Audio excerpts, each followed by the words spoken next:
අපේ රටේ ජනතාවගේ පිනට පහළ වූ ඒ ශ්‍රේෂ්ඨ නායකයන්න් වූ ශ්‍රීමත් අනගාරික ධර්මපාලතුමා උපත ලැබුවේ 1864 සැප්තැම්බර් 17 වනදායි. අනගාරික ධර්මපාලතුමා නොවන්නට අද බුද්ධ ගයාව ඇතුළු පුරාණ දඹදිව බෞද්ධ පුදබිම් බොදු අයිතියෙන් ඈත් වන්නට ඉඩකඩ බොහෝ තිබුණා. අනගාරික ධර්මපාලතුමාගේ අද්විතීය වික්‍රමය වනාහි බුද්ධ ගයාව බෞද්ධයන්ට ලබා දීම සඳහා ගත් ප්‍රයත්නයයි. සිංහලේනි බුද්ධ ගයාව බේරා ගනිව් යන පාඨය අප රටේ ජනතාව අවදි කළ කාහල නාදයක් වුණා. බුද්ධ ගයාව බේරා ගැනීම සඳහා ලෝක ජනතාවගේද නායකයන්ගේද සිත් එම ප්‍රශ්නය දෙසට යොමු කළ මහා බෞද්ධ හඬ නැගුණේ අනගාරික ධර්මපාලතුමාගෙන් හා 1891 දී එතුමාගේ මූලිකත්වයෙන් ගොඩනගන ලද මහා බෝධි සංගමේ ක්‍රියාකාරීත්වය නිසායි. නැවත දඹදිව බුදු සමය ව්‍යාප්ත කිරීම මෙතුමාගේ ජීවිතයේ අතිශයින්ම සාර්ථක වූ වැදගත් කාර්යභාරයක් වුණා. අශෝක රජතුමාගේ කාලයේ සිට ලංකාව ඉන්දියාවට ණයගැතිව සිටියේ බුදු සමය සහ බෞද්ධ සංස්කෘතිය නැවත ස්ථාපිත කිරීමට හැකි වූ හේයින් ඒ ණය ගෙවා දැමීමට යම් ඉඩක් ලැබුණේ අනගාරික ධර්මපාලතුමා නිසා බව මහාචාර්ය ආනන්ද WP ගුරුගේ විද්වතානන් විසින් සඳහන් කරන ලද කරුණකි. සාරනාථෙහි පිහිටවන ලද නව මූලගන්ධ කුටි විහාරය මෙතුමාගේ තවත් වික්‍රමයකි.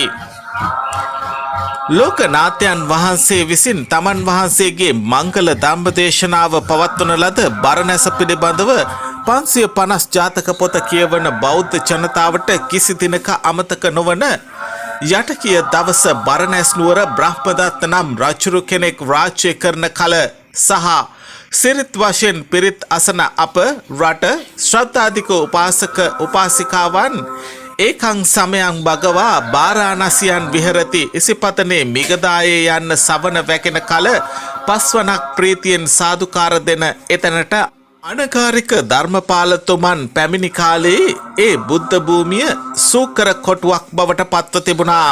එතුමන් එකල පළමු කොටම එහි ගිය සමයේදී එතුමා නවාතන් ගත්තේ කොහොඹ ගුරුකක් යටයයි කියනු ලැබෙනවා.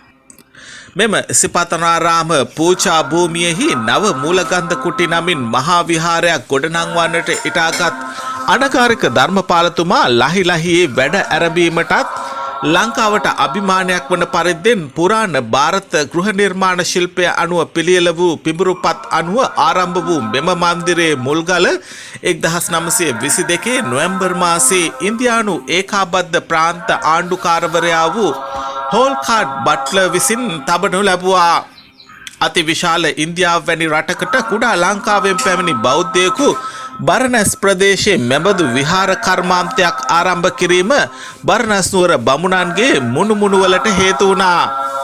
මුලින්ම බට්ලර් විසින් මංගල ශිලා ප්‍රතිස්ථාපනය කරන ලද අතිවාරමේ එකල මේ විහාරය ගොඩනැංවීමෙන් කටයුතු නතර කළ යුතුයයි රජය හදිසියේම තීරණය කරනු ලැබුවා.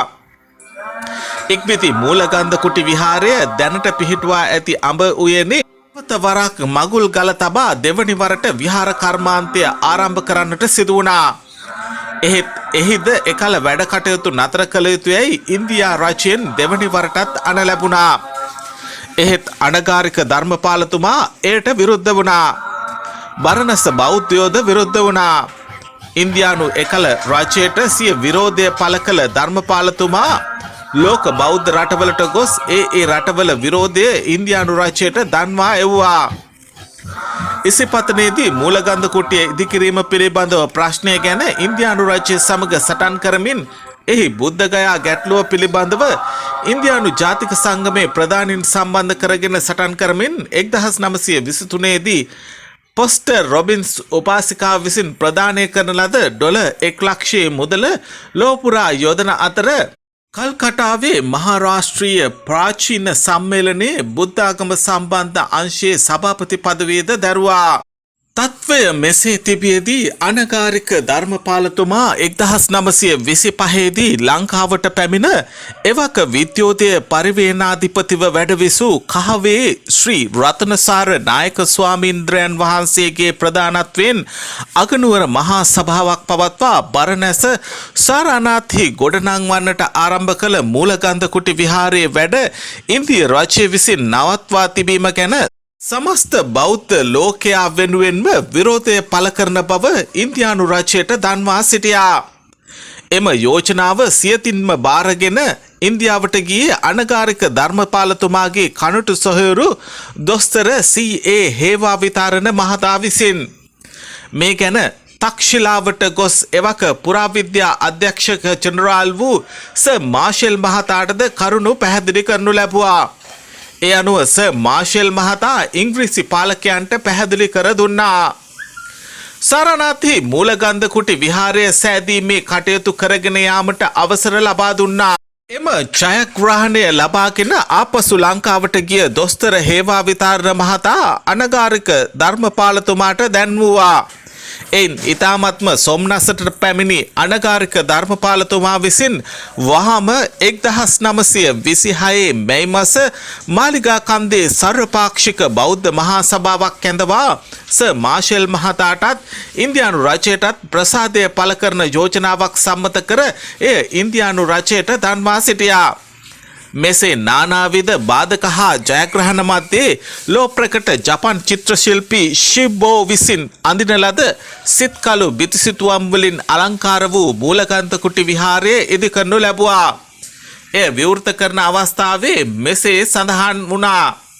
එවකට ලංකාවේ ප්‍රධාන පිරිවෙන් දෙකෙහි අධිපති ධූරය දැරූ කහවේ ශ්‍රී රතනසාර සහ ලුණුපොකුණේ ශ්‍රී ධම්මානන්ද නාහිමිවරුන් දෙදෙනා විසින් ධම්මචක්ක පවත්වන සූත්‍රය දේශනා කරන විලාශයේ වැඩ සිටින ශාක්‍ය මුනින්දයන් වහන්සේගේ පිළිමයට මල් පහන් පුදා විවෘත කරන ලද නව මූලගන්ධකුටි විහාරය ඉන්පසුව රැස්ව සිටි 15000ක් පමණ බෞද්ධයන් විසින් වඳිනු පුදනු ලැබුවා.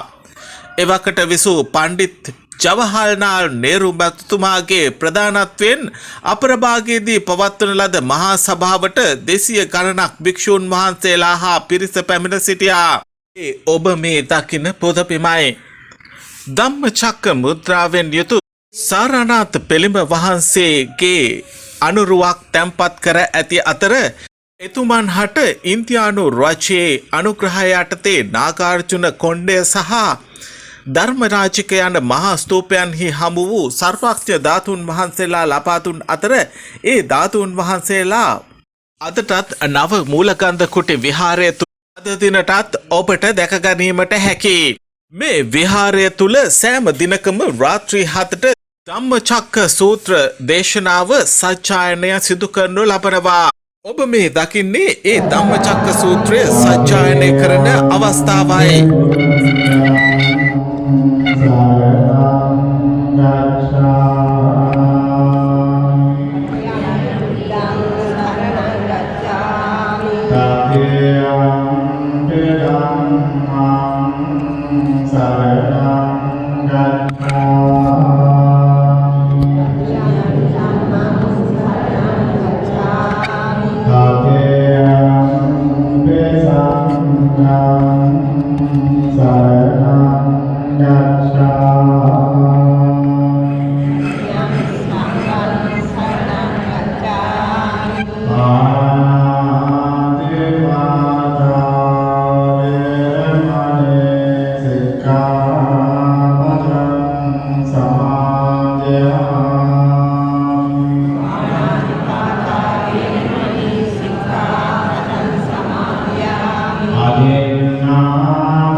සදාවන්ත වෙනතුනි මේ වෙලාවේ ඓතිහාසික වරණසිංහාරාම පුණ්‍ය භූමියේ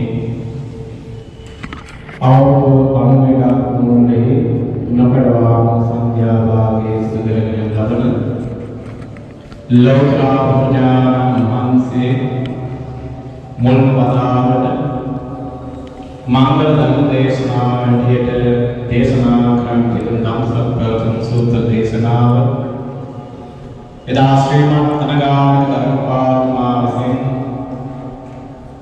ලෝතර පුණ්‍යාරාම වහන්සේගේ සර්වඥා ගුණාන්සේලා තැන්පත් කරලා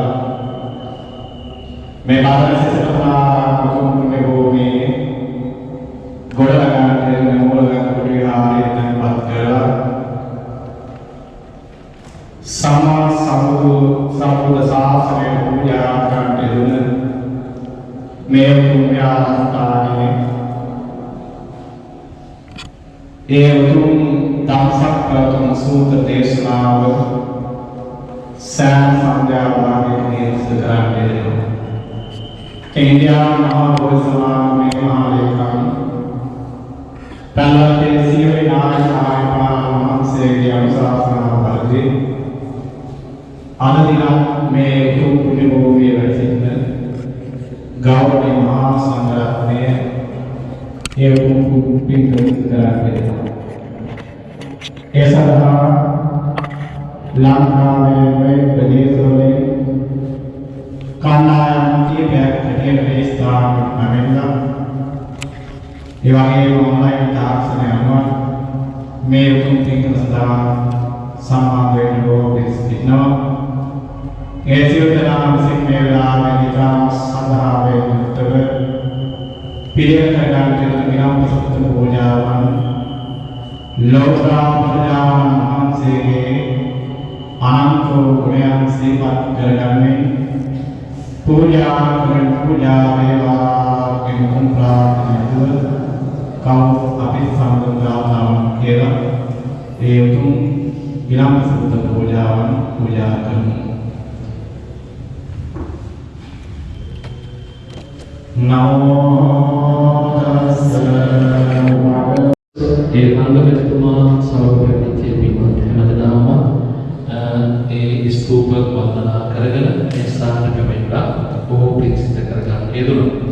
දැන් හැමදෙනාම ඉතාමත් දුෂ්කර ගමනක් ඇවිල්ලා නේද? ලංකාවේ ඉඳලා මේ ඉන්දියාවට ඇවිල්ලා මේ කාලේ බොහොම ආර්ථික අපහසුතාව තියෙන කාලයක්. ඒ සියලුම අපහසුතා පැත්තකට දාලා මගේ බුදුහාමුදුරුවෝ ඉපදුණු රට, මගේ බුදුහාමුදුරුවෝ බුදු වෙච්ච රට, මගේ බුදුහාමුදුරුවෝගේ මංගල ධර්ම දේශනා කරපු රටට ගිහිල්ලා ඒ බාහතුන් වහන්සේ එදා උන්වහන්සේගේ මුවමණ්ඩලෙම දේශනා කරපු ආකාරයට උන්වහන්සේලා දේශනා කරා බෞද්ධ වෙච්ච අපි හැමදෙනාටම උන්වහන්සේගේ පරිණිවීමෙන් පස්සේ පිරිණිවීමෙන් පස්සේ මොකද කරන්නේ කියලා උන්වහන්සේගේ සුවිශේෂී සිදුවීම් සිදුවුණු ඒ සතර භූමි දැක බලාගෙන වැඳගෙන ඒ භාගතුන් වහන්සේගේ ගුණ සිහිපත් කිරීමෙන් අපිට ජීවමාන භාගතුන් වහන්සේ දැක මලක් පහනක් වෙන මොනවාද පූජා කරලා ලබන්න පුළුවන් යම් ඒ පින ලබා ගන්න පුළුවන් බව භාගතුන් වහන්සේ දේශනා කළා. ඒ අනුව මේ බුද්ධ වචනේ ඒකම වෙච්ච මේ හැමදෙනාම අද දවසේ මේ සුද්ධ භූමියේදී ඒ 512028 නම බුදුරු බණ කියපෙමු. මේ බිමේ අමුදෙන් මතක් කරලා ආවල් කාලේ මතක් කරලා මේ බිමේ වැලිකට ගල්කට පස්කට පමණක් මේ පයට බැහැගෙන පාවුගෙන පව පින්වන්තයි. මොකද බුදුවරයෙක්ගේ පයට ස්පර්ශ නොවිච්ච ගල්කටයක් නොවිච්චා. මහරහතන් වහන්සේලාගේ ස්පර්ශ නොවිච්ච ඒ හඬට ස්පර්ශ නොවිච්ච ගල්කටයක් පස්කටයක් නොවිච්චා. එවැනි සුද්ධ භූමියකට එන්න පුළුවන් අපේ සසර පිටකටමයි. එවැනි පිළිබිමකට ඇවිල්ලා මේ පින්කම් කරන්න පුළුවන් සසර පිටකටමයි. අද දවසේ මේ සංසාර ගමන පුරාවට මේ නුවණින් නිවනින් මේ සංසාර ගමන කෙලවර කරන කල්ම ඒ සසර ගමන යහපත් කරගන්න අවශ්‍ය මහා පින් ගොඩක් අද දවසේ දාන සීල භාවනාදී වශයෙන් සිද්ධ කරගත්තා.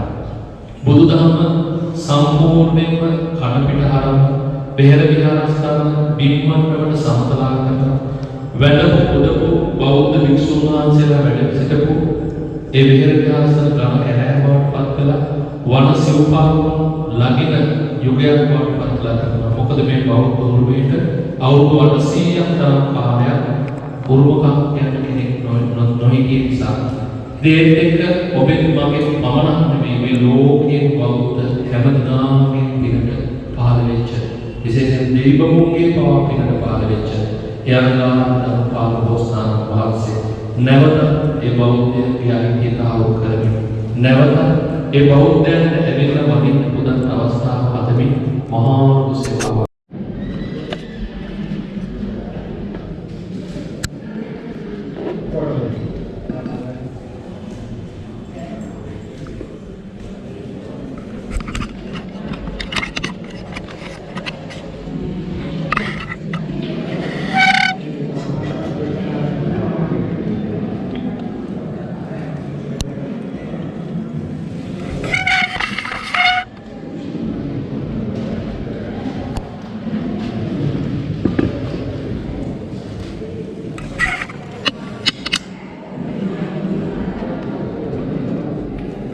මේ සර්වඥ ධාතුන් වහන්සේ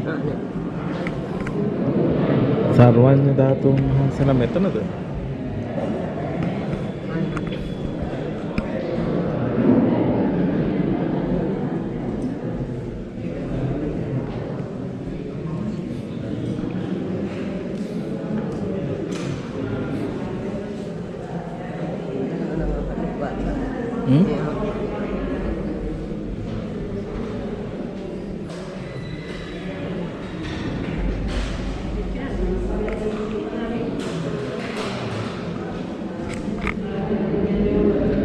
ස්වාමීන් වහන්සේ සර්වඥ ධාතුන් වහන්සේලා කොහෙද තියෙන්නේ? ධාතුන් වහන්සේලා පේන්නේ නැහැ මේ යට තමයි තියෙන්නේ. tempත් කරලා අතන ඔළුව තියලා වන්දනා කරගෙන පිළිපදිනවා. මම ගිහලා වැදලා මයන් ආපහු.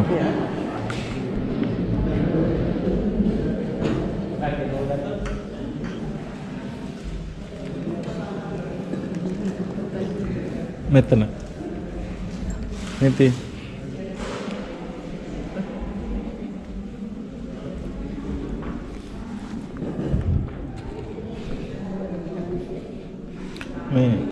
මේ මෙයාගේ ධර්මපාල හා